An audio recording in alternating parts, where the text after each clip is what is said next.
Halo semuanya, di video ini saya akan membahas mengenai pendidikan dalam keluarga Kristen. Nah, seperti yang kita ketahui bersama, pendidikan diawali dalam keluarga. Ibu, ayah, saudara adalah orang-orang yang pertama bagi anak untuk mengadakan kontak dan pembelajaran. Nah, sebelum saya membahas lebih jauh, saya mau menjelaskan apa itu pendidikan. Menurut Kamus Besar Bahasa Indonesia, pendidikan adalah proses pengubahan sikap dan tata laku seseorang atau kelompok orang dalam usaha mendewasakan manusia melalui upaya pengajaran dan pelatihan.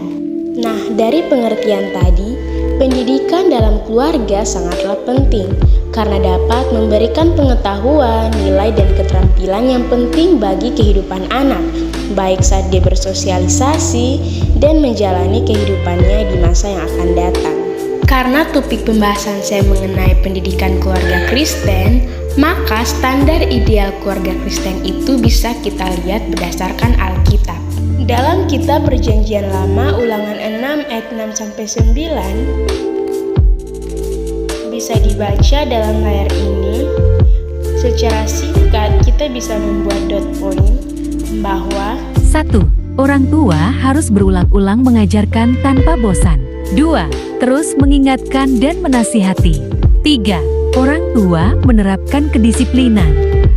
Jadi secara tersirat, pendidikan itu setara dengan ibadah. Dalam hal ini pendidikan yang baik. Bisa dilihat dari ayat-ayat ini bahwa pendidikan atau pengajaran yang baik itu sangat disiplin dilakukan. Oleh sebab itu, jika hal-hal ini diterapkan di masa sekarang, pastinya akan jauh lebih baik. Jadi, pendidikan yang berlandaskan dengan kasih dalam keluarga Kristen, sudah pasti keluarga itu akan terhindar dari perpecahan. Seperti menghindari adanya anak-anak yang broken home, penceraian, dan masalah-masalah lainnya. Nah, jadi fungsi keluarga itu selain sebagai tempat pendidikan, juga sebagai tempat pengajaran cinta, kasih, harapan, kesetiaan, dan saling menghormati. Jadi sekarang kita sudah tahu kan standar keluarga Kristen yang ideal.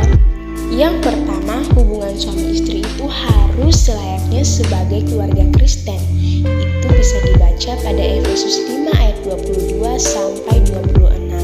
Yang kedua, hubungan antara anak dan orang tua harus sesuai dengan kemauan Tuhan. Nah, last but not least, saya mau menganjurkan kepada kita sebagai anak-anak Kristen, jadilah anak-anak Kristen yang benar menghargai orang tuamu. Kita tidak bisa pilih terlahir dari keluarga mana. Keluarga itu adalah tempat terindah yang Tuhan titipkan untuk kita. Jadi, jadilah sosok anak yang membanggakan orang tuamu, karena kamu tidak dapat membalas jasa-jasa mereka pada saat mereka membesarkan kamu dengan kasih sayang mereka. That's all for me. Thank you.